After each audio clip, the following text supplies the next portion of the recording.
स्वाध्याय चल रहा था। डॉक्टर जोसेफ मर्फी की बुक आपके अवचेतन मन की शक्ति है। कल हमने देखा कल्पनावादी आस्था और उसका अर्थ। आज देखते हैं अनुपस्थित उपचार का अर्थ। मान लें आप लॉस एंजल्स में रहते हैं और आपको यह खबर मिलती है कि आपकी माँ न्यूयॉर्क सिटी में बहुत बीमार है। मतलब ये जो बीमार है व्यक्ति है वो सामने नहीं है। इसको आप डिस्टेंस के रूप में ले सकते हैं। आपकी पहली इच्छा तो यह होगी कि आप घर परिवार और नौकरी छोड़कर उनके पास पहुंच जाएं।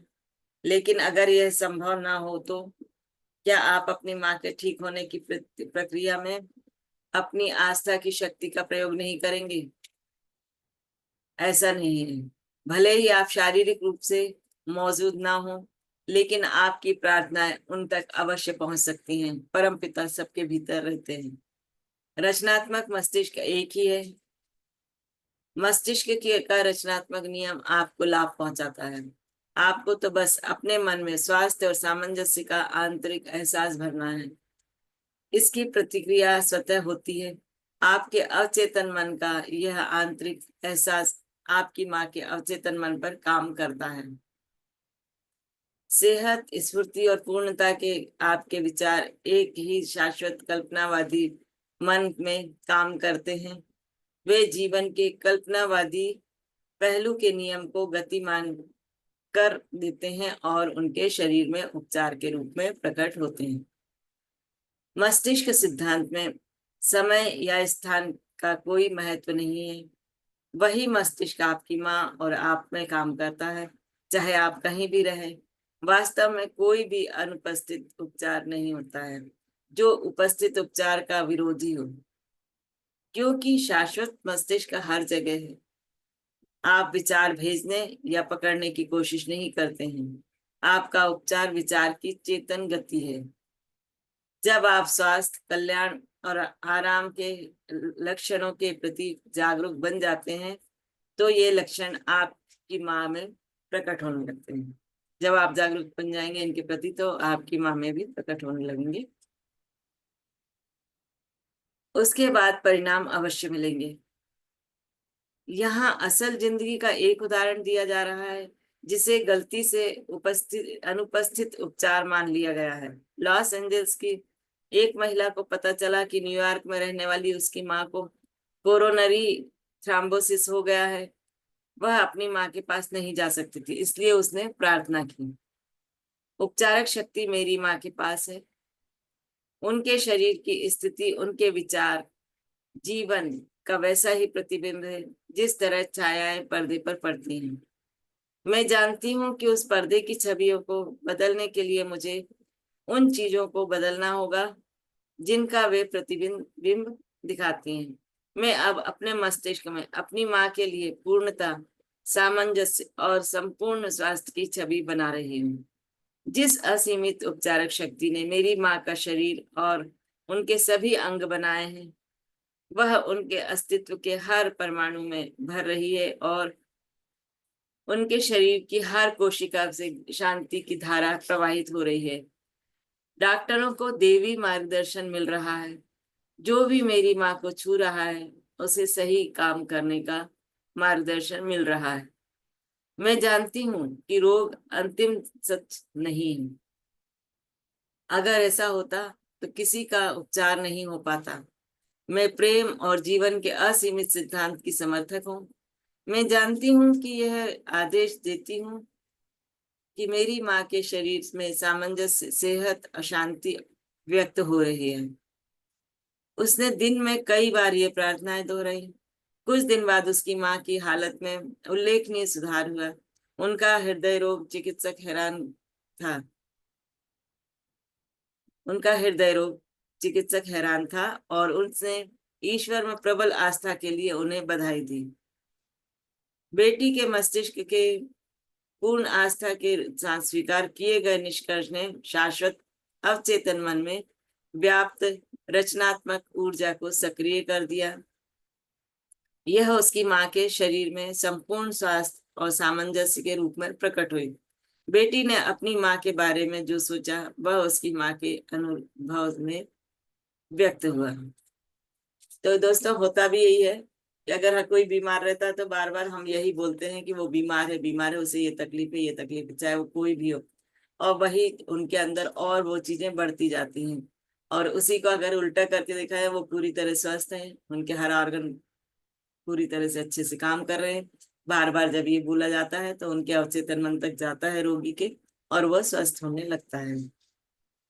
अवचेतन मन के गतिशील कर्म की को सक्रिय करना।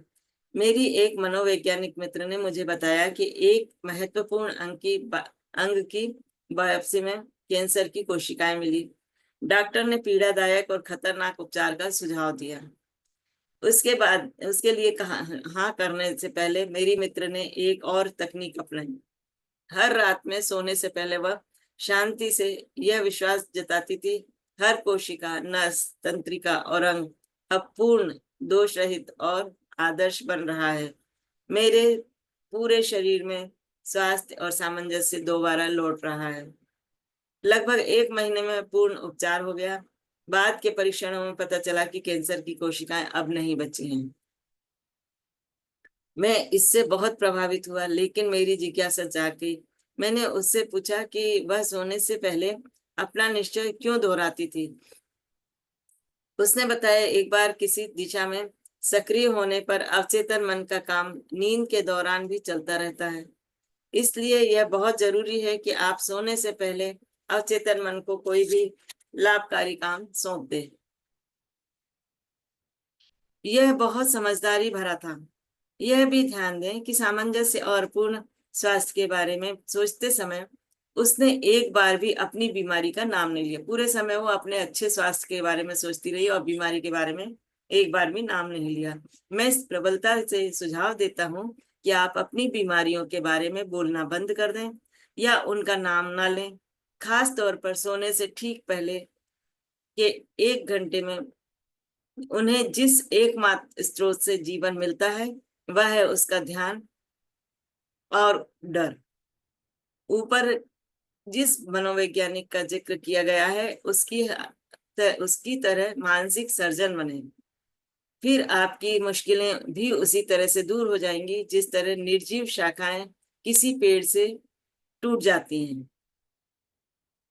इसके विपरीत, यदि आप लगातार अपने दर्द और लक्षणों की रट लगाए रहते हैं तथा उनके बारे में बात करते हैं तो आप उनकी शक्ति बढ़ा देते हैं। आप उस गतिशील कर्म को रोकते हैं जो आपके अवचेतन मन की उपचारक शक्ति और ऊर्जा को सक्रिय करता है। यह नहीं है, आपके ही मस्तिष्क की नियम द्वारा ये कल्पनाएं आकार लेने लगती हैं। वही चीज हो गई जिसका मुझे बड़ा डर था।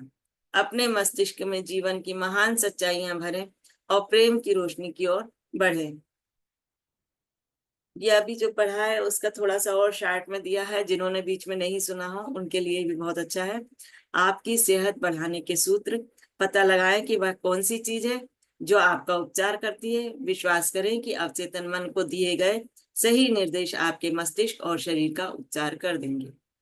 सेकंड है, अवचेतन मन को अपने आग्रह या इच्छाएं बताने की एक निश्चित योजना बना लें। तीसरा है, इच्छित परिणाम की कल्पना करें और इसकी वास्तविकता महसूस करें। इसे लगातार करें, आपको निश्चित रूप से परिणाम मिलेंगे। चौथा है, फैसला करें कि विश्वास क्या है। जान लें कि विश्वास आपके मन का एक विचार है और आप जो सोचते हैं आप उसकी रचना करते हैं। पांचवा है, बीमारी या नुकसान या चोट पहुंचाने वाली किसी चीज में विश्वास करना मूर्खता है। संपूर्ण स्वास्थ्य, समृद्धि, शांति, दौलत और देवी मार्गदर्शन में विश्वास करें। छठा है, आप जिन महान और उदात्त विचारों के बारे में आप आदतन सोचते हैं वे महान कर्म बन जाते हैं। सातवां है, अपने जीवन में प्रार्थना उपचार की शक्ति लागू करें। निश्चित योजना, विचार और मानसिक तस्वीर चुन लें। उस विचार के साथ मानसिक और भावनात्मक तालमेल बिठाएं। जब आप अपने मानसिक नजरिए के प्रति आस्थावान बनेंगे तो आपकी प्रार्थनाओं का जवाब मिल जाएगा। हमेशा 8वां है, हमेशा याद रखें, अगर आप सचमुच उपचार की शक्ति पाना चाहते हैं तो आप इसे आस्था के जरिए पा सकते हैं, जिसका मतलब है अपने चेतन और अवचेतन मन की कार्य विधि का ज्ञान। आस्था समझ से आती है। 9वां, अंधी आस्था का मतलब है कि उपचारक शक्तियों की वैज्ञानिक समझ के बिना भी सफल उपचार हो सकता है। 10वां है, अपने बीमार प्रियजनों के लिए प्रार्थना करना सीखें। अपने मन को शांत कर लें। सेहत, स्फूर्ति, पूर्णता के आपके विचार शाश्वत कल्पनावादी मस्तिष्क के माध्यम से आपके प्रियजन के मस्तिष्क में महसूस किए जाएंगे और प्रकट होंगे। तो ये उन्होंने बताया है कि आस्था और विश्वास अगर है तो कितनी बड़ी से बड़ी बीमारी भी क्यों ना हो, वो दूर हो सकती है अपने अवचेतन मन की शक्ति से। किसी को कुछ कहना है तो कह सकते हैं।